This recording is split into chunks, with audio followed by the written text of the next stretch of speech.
Trump আনুষ্ঠানিকভাবে আমেরিকার president হতে যাচ্ছেন। মানে আজকে সূর্যোদয় আমেরিকার কাছে নিশ্চয়ই ঈদের চাঁদ ওঠার মতো মনে হয়েছে। আজ তাদের কাছে ঈদের, মানে ঈদ বললেও কম বলে, ঈদ আসলে সেই অর্থে কি কোনো আনন্দের। একটা বয়সের পর মানুষের ঈদের আনন্দ কমে আসে, শিশুদের মতো ওই আনন্দ আর হয় না। তো শিশুরা ঈদের সময় যে আনন্দ পায়, সেই আনন্দ আওয়ামী লীগের, তার চেয়ে তারা বহুগুণ বেশি আনন্দ তাদের ঘরে ঘরে আজকে।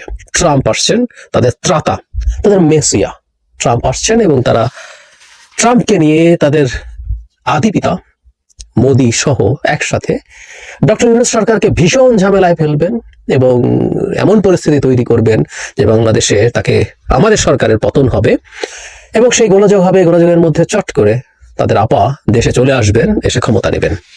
নানা রকম স্পেকুলেশন, এতটুকু না হলেও অ্যাটলিস্ট ডক্টর ইউনূসের পতন হবে এবং ভবিষ্যতে যে সরকার নির্বাচিত হবে, যদি নির্বাচন হয়, তাহলে সেই সরকারও টিকে থাকতে পারবে না, কারণ ট্রাম্প মোদিকে একেবারে একটা ব্ল্যাঙ্ক চেক দিয়ে দিবে বাংলাদেশে যা ইচ্ছে তাই করার জন্য। অনেকেই ভাবছেন, আবার কেউ কেউ ভাবছেন পরিস্থিতি এতটাই ঘোলাটে করা যাবে, ভারতের পক্ষে কোনো একজন সেনানায়ক বাংলাদেশে সামরিক অভ্যুত্থান ঘটিয়ে দেবেন এবং ক্ষমতা দখল করবেন, ভারতের পারপাস সার্ভ করবেন। ধীরে ধীরে ভারত এখানে আওয়ামী লীগকে ভিন্ন কোনো নামে, অন্য কোনো ব্যক্তিকে বা যে কেউকে এনে শেখ হাসিনার মতো একটা স্লেভ বানাবেন। এরকম নানান খোয়াব তারা দেখছেন। পরে তারা ঈদের আনন্দ নিয়ে জেগে উঠেছেন আজকে। এটা একটু কথা বলতে চাই, আসলে সংকটটা কেমন আগেও বলেছি, আজকে আরেকটু বলা দরকার, কারণ আজ সেই ঐতিহাসিক দিন। আমরা ছোটবেলায় মাইকিং শুনতাম, যেটা সামনে হচ্ছে সেই জনসভা ঐতিহাসিক। তো এটা একটা ঐতিহাসিক শপথ গ্রহণ হতে যাচ্ছে। এটা যে ঈদের ব্যাপার, তার মানে এটা একটা প্রমাণ আছে। আওয়ামী লীগের এক মন্ত্রী, ভারতের সবচেয়ে ক্লোজ মন্ত্রী বলে, সবচেয়ে না হলে অন্তত সবচেয়ে ক্লোজদের একজন বলে মনে করা হয়, শিক্ষামন্ত্রী নওফেল ভারতের দ্য হিন্দুর সাথে একটা ইন্টারভিউ দিয়েছেন, এবং একটা খুবই প্রেস্টিজিয়াস, খুবই মানে মেইন স্ট্রিমের মধ্যে সবচেয়ে প্রেস্টিজিয়াস পত্রিকা হিসেবেই এটাকে ধরা হয়। তার সাথে তিনি যেসব কথা বলেছেন, তিনি তার আনন্দ চেপে রাখতে পারছিলেন না, এবং তাদের আনন্দ মানে তো আমাদের ভয় পাওয়া উচিত। তাদের ঘরে ঘরে যেমন আনন্দ, আমাদের ঘরে ঘরে ভীতি ছড়িয়ে পড়ার কথা। আমাদেরকে ভয় পাওয়া উচিত হবে, বা আমাদের কি করা উচিত হবে? আগে নওফেল কি বলেছেন সেটা একটু দেখি। এটা হেডলাইনেই বলা হচ্ছে যে বাংলাদেশের ফিউচার ডিপেন্ড করছে বাংলাদেশে ইউনূস সরকারের প্রতি ট্রাম্পের অ্যাটিটিউড কিরকম সেটার উপরে। এখানে মানে ওনার মূল যে যুক্তি, ইন্টারেস্টিংলি ডক্টর ইউনূস হিলারি ক্লিন্টনের ক্যাম্পেইনে ফান্ডিং করেছেন, সেটা নিয়ে ডক্টর ইউনূসের এই স্টেপটা নিয়ে ট্রাম্পের খুবই বিরক্তি আছে, এরকম কথাবার্তা বলা হচ্ছে। ইনফ্যাক্ট ট্রাম্প যখন নির্বাচিত হয়েছিলেন তখন মানে ভারতের প্রায় সব মিডিয়া এই খবরটাকে ফলাও করে ঘটা করে করেছেন। মানে এখানে যেটা বলা হয়, যে আমি খুঁজতে গিয়ে পেলাম, সেখানে হচ্ছে যে 2016 সালে তিনি ফান্ড করেছিলেন, এবং ডক্টর ইউনূস তখন খুবই টাফ কথা বলেছেন। ডক্টর ইউনূস এভাবে বলেছেন যে এটা তাকে এতটাই আঘাত করেছে যে আমি আজ সকালে ঠিকমতো কথাই বলতে পারিনি, আমার সব শক্তি চলে গেছে, শেষ হয়ে গেছে। এটা উনি পাবলিকলি এগুলো বলেছেন। তারপরে বলা হচ্ছে যে প্রচুর, এটাকে উনি অন্ধকারের সাথে তুলনা করেছেন, এর মধ্যে কালো মেঘে ঢেকে গেছে, এগুলো থেকে বেরিয়ে আসতে হবে, এগুলো বলেছেন। তার চাইতে জরুরি কথা বলা হচ্ছে, একই বছর একটা ডেলিগেশন নাকি বাংলাদেশ থেকে গিয়েছিল ট্রাম্পের কাছে। তখন নাকি ট্রাম্প বলেছেন, আমি ইংরেজিতে হুবহু পড়ি, where is the microfinance guy from Dhaka? I heard he donated to see me lose. Trump reportedly, মানে এটা ধারণা করা হচ্ছে বা বলা হচ্ছে। এরকম একটা আনভেরিফাইড জিনিস নিয়ে ভারতের মেইন স্ট্রিমের সব মিডিয়া বলেছে এই যে সে কিন্তু আগে থেকেই ক্ষেপে আছে। ইনফ্যাক্ট যেন নওফেলও ঠিক সেই জিনিসটাই বলছেন, যে এই যে ফান্ডিং করেছেন, ডক্টর ইউনূস ফান্ডিং করতেই পারেন, মানে ডোনেট করা কারো নির্বাচনী ফান্ডে, এটা খুবই খুবই প্রচলিত ব্যাপার, লুকোছাপার কিছু নেই, এগুলো প্রকাশ্যেই হয়। ডক্টর ইউনূসের সাথে ওই পরিবারের মানে যারা ক্লিন্টন এবং তার ওয়াইফের দীর্ঘকালীন ব্যক্তিগত সম্পর্ক আছে, সো তার ইলেকট্রাল ফান্ডে উনি টাকা দেবেন, এটা কোনো ক্রাইমের কিছু না। কিন্তু এটা বলছে যে সেই রকম, এবং নওফেল যোগ করছেন যে ডোনাল্ড ট্রাম্পের ফার্স্ট টার্মকে এক্লিপস মানে অমাবস্যার গ্রহণের সাথে তুলনা করছেন। এই হচ্ছে নওফেল বলছেন, এবং বলছেন এটার একটা প্রভাব থাকবে। এটা হলো তার মূল কারণ।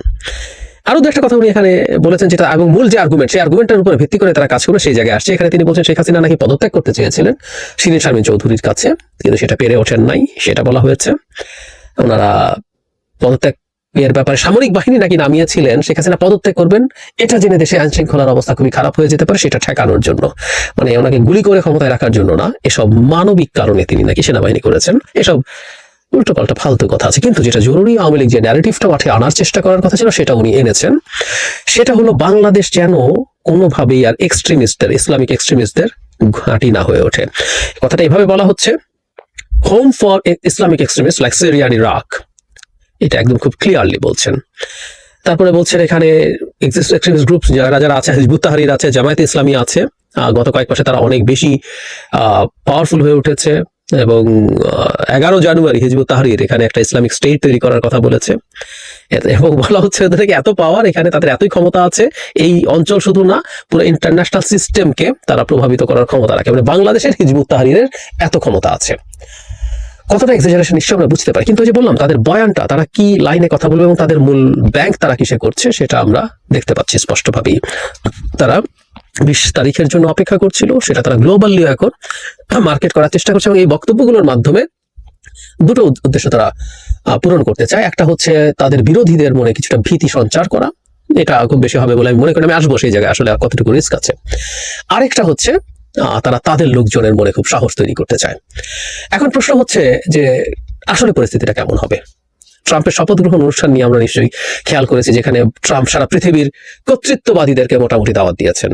শি জিনপিং দাওয়াত পেয়েছেন, ইটালি জর্জিয়া মেলানি পেয়েছেন, হাঙ্গেরি ভিক্টর অরবান পেয়েছেন, মানে বেছে বেছে মোটামুটি কর্তৃত্ববাদী লোকজনকে উনি দাওয়াত দিচ্ছেন এবং তার সো কল্ড বন্ধু মোদি দাওয়াত পাননি। আরো ফান আছে এটা নিয়ে। ভারতে এই প্রশ্ন আমেরিকান নতুন অ্যাম্বাসেডার আসছেন, ও তাকেও জিজ্ঞেস করা হয়েছিল, তিনি বলেছিলেন যে এই ভিড়ের মধ্যে তাকে দাওয়াত দেওয়ার দরকার ছিল না, মানে এই ভিড়ের মধ্যে গিয়ে উনি কি করবেন, তার জন্য স্পেশাল। আমরা জানি যে ট্রাম্প খুব দ্রুতই সম্ভবত ভারতে আসছেন, অথবা মোদিকে ট্রাম্প আমেরিকায় দাওয়াত করছেন, দুটোর একটা। কিন্তু আমরা পাল্টা প্রশ্ন করতেই পারি, মানে ভিড়ের মধ্যে তাহলে শি জিনপিংকে ডেকে কি অপমান করা হচ্ছে? যাই হোক, ট্রাম্পের এই দাওয়াত পেলে মোদি বর্তে যেতেন। আপনারা খেয়াল করবেন ট্রাম্পের সাথে মোদি মানে মোসাহেবের মতো হাসে, যতগুলো ছবি আপনি সার্চ করে খুঁজে পাবেন সবগুলোতে। আর উনি তো তাকে জড়িয়ে ধরেনি সবসময়, আর ট্রাম্পকে দেখলে উনি পাগলের মতো জড়িয়ে ধরতে যান এবং একেবারে হয় না যে মোসাহেব তার বসকে পেয়েছে, তার সামনে যা করে ঠিক তাই করে। তো মোদি বর্তে যেত এবং দৌড়ে চলে যেত, যদিও শি জিনপিং কিন্তু যাবে না, অলরেডি জানিয়ে দিয়েছেন সম্ভবত। যাই হোক, তারপরও আমরা এটা সত্য কথা যে বাইডেনের সাথে মোদির সম্পর্কে যে ধরন ছিল, সেই ধরনে আমেরিকার ট্রাম্প আসার পর এটা পাল্টাবে, অনেক পাল্টে যাবে। নট নেসেসারিলি, আমেরিকার কতগুলো পলিসি আছে যেগুলো ভারতের স্বার্থের বিপরীতে যাবে। আমেরিকা তার নিজের দেশের লোকজনের এমপ্লয়মেন্ট ঠিক রাখার জন্য স্কিল মাইগ্রেশনের কতগুলো ভিসা বন্ধ কতবার করেছিল, আমি ভুল না করলে H1B এরকম সম্ভবত ভিসাটার নাম। প্রচুর ভারতীয় সাফার করেছিল সেই সময়। ট্রাম্প ডিডন্ট কেয়ার, কারণ তার নির্বাচনী প্রতিশ্রুতির মধ্যে ছিল সেই ধরনের সংরক্ষণবাদী স্টেপ নিয়ে তার আমেরিকানদের জন্য চাকরির নিশ্চয়তা রাখবে। ইভেন রিসেন্টলি আমরা খেয়াল করেছি অত্যন্ত অ্যাগ্রেসিভলি তিনি রিয়াক্ট করেছেন ব্রিক্সের নতুন একটা অল্টারনেটিভ মুদ্রা ব্যবস্থা তৈরি করার ক্ষেত্রে। একটা ব্রিক্স কারেন্সি নিয়ে অনেকদিন থেকে আলাপ হচ্ছে, এই আলাপ যখন আবার উঠেছে ট্রাম্প খুবই ভায়োলেন্টলি রিয়াক্ট করেছেন। এখন ব্রিক্সের খুব গুরুত্বপূর্ণ সদস্য ইন্ডিয়া, তার এই ভায়োলেন্ট অ্যাটিটিউড থেকে ইন্ডিয়া অফ পাওয়ার আসলে কোনো কারণ নেই। সো ট্রাম্প আমেরিকাকে যেভাবে চালাতে চান তাতে ইন্ডিয়ার সাথে স্বার্থের বেশ কিছু সংঘাত আছে, কোনো সন্দেহ নাই। কিন্তু একই সাথে এটাও সত্য ট্রাম্পের সাথে মোদির এক ধরনের আন্ডারস্ট্যান্ডিং, বন্ধুত্ব বলি বা আন্ডারস্ট্যান্ডিং বলি যাই বলি কিনা, সেটা আছে, এটা ভুল নয়। এবং এখানে একটু মনে রাখা দরকার, বেনিয়ামিন নেতানিয়াহু যে ক্ষমতায় আছে, ট্রাম্পের সাথে তার ব্যক্তিগত সম্পর্ক বেশ ভালো এবং বিশেষ করে ট্রাম্পের মেয়ের জামাই সূত্রে যথেষ্ট ভালো সম্পর্ক ইসরায়েলের সাথে আছে। এবং এই নেতানিয়াহুর সাথে আবার মোদির খাতির, সবকিছু মিলে মোদি একটা বেটার জায়গা আগের তুলনায় পাবেন।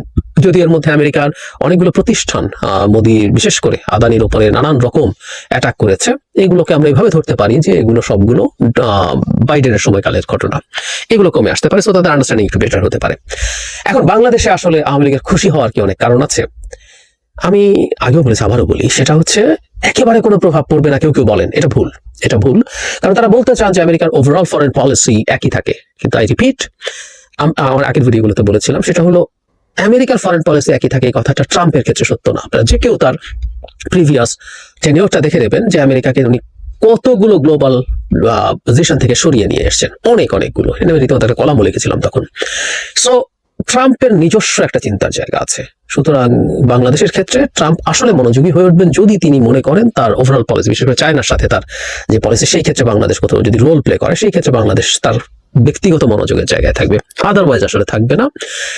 ডিফারেন্সটা যেটা হবে সেটা হচ্ছে ইন্ডিয়া এর মধ্যেও ঝামেলা করার চেষ্টা করেছে, কিন্তু আমরা কতগুলো ভিজিবল এবং নিশ্চয়ই কিছু ইনভিজিবল ব্যাপার ছিল যেখানে আমেরিকা চেষ্টা করেছে ইন্ডিয়াকে বাংলাদেশের ব্যাপারে কোয়ার্সিভ হওয়া থেকে ঠেকাতে, সরকারকে আমব্রেলার মতো ছাতার মতো তাকে একটা ছায়া দিতে, সেই চেষ্টা বাইডেন প্রশাসনের পক্ষে থেকে ছিল। এখন এটা যদি না থাকে, সরকার একটু এক্সট্রা চাপ বোধ করবে, কোনো সন্দেহ নেই। এবং আমাদের প্রধান উপদেষ্টা কিছুদিন আগে জনাব নুরুল কবিরের সাথে যে ইন্টারভিউ, সেখানে উনি এটা স্বীকারও করেছেন যেটা হতে পারে। তবে হ্যাঁ, এগুলো এত সরল অঙ্ক না। আমরা ধরে নিলাম তাত্ত্বিকভাবে যে ট্রাম্প ক্ষেপে আছেন ডক্টর ইউনূস হিলারিকে টাকা দিয়েছিল কেন, এবং এই ধরনের মানে সূর্যগ্রহণ তখন হয়ে গেছে, এরকম কথাবার্তা কেন বলছেন।